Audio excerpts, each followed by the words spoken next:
أهلا بيكم في كلام إلهام. هل أنت شخص وحيد حياتك فاضية مفيش حاجة تملى الفراغ اللي في حياتك؟ عاوز تعرف ده؟ يبقى في 4 علامات بتقول إن أنت واحد من الأشخاص دول. أول علامة منهم اهتمام المبالغ فيه بالسوشيال ميديا، طول الوقت مثلا قاعد على الفيسبوك وعمال تعمل سكرول وتتابع أخبار كل الناس اللي عندك على الفيسبوك وتعلق عندهم وتعمل لايك. ده بيديلك إحساس إن الناس دي موجودين في حياتك فعلا وإن انتوا بكده أصحاب، لكن في الحقيقة هم مش أصحاب فعلا لأن كل ده سوشيال ميديا لكن مش حقيقي. 2.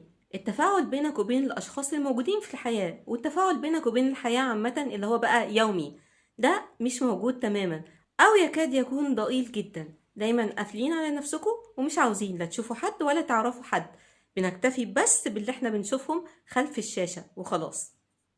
3. لو حصل في المرات النادرة قوي واتقابلت مع أشخاص حقيقيين كنت بتعرفهم زمان أو لسه بتعرفهم من وقت قريب يعني، وحصل بينكوا أي حوار وخلاص المقابلة خلصت وكل واحد راح لحاله، طول الوقت انت بتفكر رأي الناس دي كان فيا ايه، طب انا عجبتهم، طب قالوا ايه على شخصيتي، طب هل انا اي حاجة من اللي قلتها ممكن تكون غلط او خلتني ابان بشكل وحش قدامهم.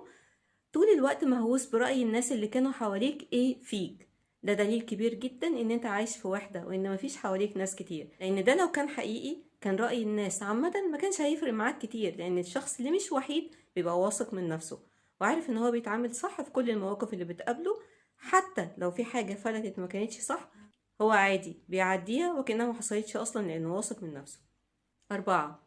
لو اي حد سألك ايه اكتر مكان بتحب تروحه او ايه اكتر جروب من الناس بترتاح في وسطهم لما تكون موجود، مش هتعرف ترد، لان حقيقي ده مش موجود. انت طول الوقت قافل على نفسك، لا في اماكن بتروحها ولا في حد بترتاح بوجوده.